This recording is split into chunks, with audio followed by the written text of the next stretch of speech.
1970च्या दशकात पश्चिम महाराष्ट्रातील गावोगावच्या हजारो तरुणांचा लोंढा कापड गिरण्यांमधील हमखास नोकरीच्या आशेने मुंबईकडे वाहत होता. त्यात आजरा तालुक्यासह आजूबाजूच्या गडिंग्लज आणि चंदगड तालुक्यातील शेकडो तरुणांचा समावेश होता. अल्प आणि बेभरवशाच्या पावसावर आधारित शेती, त्यावर विसंबून असणाऱ्या कुटुंबियांची वाढती संख्या यामुळं मुंबईचा रस्ता धरण्यावाचून तरुणांना गत्यंतर नव्हतं. अशातच एक तरुण मात्र कृषी विद्यापीठातून MSc करताना गोल्ड मेडल मिळवून नोकरीच्या मागं न धावता गावाकडे आला आणि त्यांनी मुंबईचा रस्ता धरलेल्या तरुणांना शेतीला पूरक असा दुग्ध व्यवसायाचा कानमंत्र दिला, ज्यातून पश्चिम महाराष्ट्रात दुग्धक्रांती घडली आणि त्यात सर्वाधिक वाटा आजऱ्यासह गडिंग्लज आणि चंदगड तालुक्याचा राहिला. हे दुग्धक्रांतीचे जनक म्हणजेच गोकुळ जिल्हा दूध संघाचे माजी अध्यक्ष माननीय रवींद्र आपटे साहेब होय. आज त्यांच्या वाढदिवसाच्या निमित्तानं त्यांच्या प्रेरणादायी जीवन प्रवासाचा आर न्यूजने ज्येष्ठ पत्रकार सुभाष धुमे लिखित ध्यासपर्व या चरित्र ग्रंथाच्या आधारे घेतलेला हा अल्पसा धांडोळा.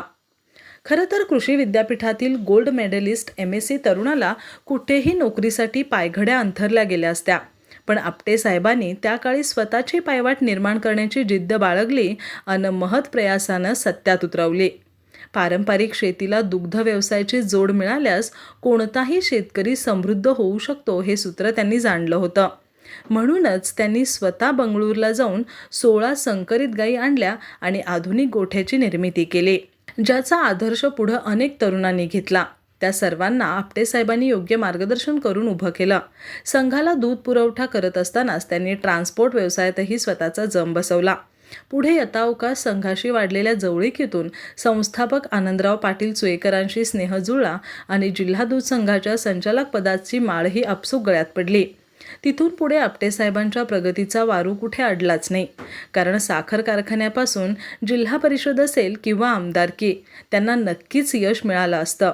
पण त्यांनी त्यांचं लक्ष फक्त सहकार चळवळीतून दुग्धविकास करण्यावर केंद्रित केलं. याचाच परिणाम असा झाला की सलग 33 वर्ष ते गोकुळचे संचालक राहिले. 2 वेळा त्यांना अध्यक्षपदाचा बहुमान मिळाला, त्यालाही त्यांनी योग्य न्याय दिला. गोकुळचे मार्गदर्शक PN पाटील आणि महादेवराव महाडिक यांच्या अत्यंत विश्वासू कार्यकर्त्यांमध्ये त्यांची गणना होऊ लागली. मनमिळावू स्वभावाने ते माणसं जोडत गेले. जोडलेली माणसं राजकारणापलीकडे जपत गेले. त्यामुळे मग पक्ष कोणाचा कोणताही असो, पण रवींद्र आपटे हे नाव जिथं येईल तिथं सगळ्यांचं एकमत होऊ लागलं. हे समीकरण सलग 4 दशकाहून अधिक काळ कोल्हापूर जिल्ह्यानं अनुभवलंय. हे उदाहरण एकमेव असेल. गोकुळच्या माध्यमातून काम करताना आपटे साहेबांनी गडिंग्लज, आजरा आणि चंदगड परिसरातील गाव पातळीवरील दूध संस्थांना मदतीचा हात देऊन मोलाचं पाठबळ दिलं. अनेक बेरोजगार तरुणांच्या हाताला काम आणि व्यवसाय दिले. एका कृषी पदवीधर तरुणाच्या कार्यकर्तृत्वाच्या वाटचालीचा हा आलेख निश्चितच सामाजिक जीवनात काम करणाऱ्या प्रत्येक कार्यकर्त्याला प्रेरणादायी असाच आहे. पाहुयात माननीय रवींद्र आपटे साहेबांचा जीवन परिचय.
अशा या दुग्ध क्रांती दूताला आर न्यूज परिवाराकडून वाढदिवसाच्या लाख लाख शुभेच्छा.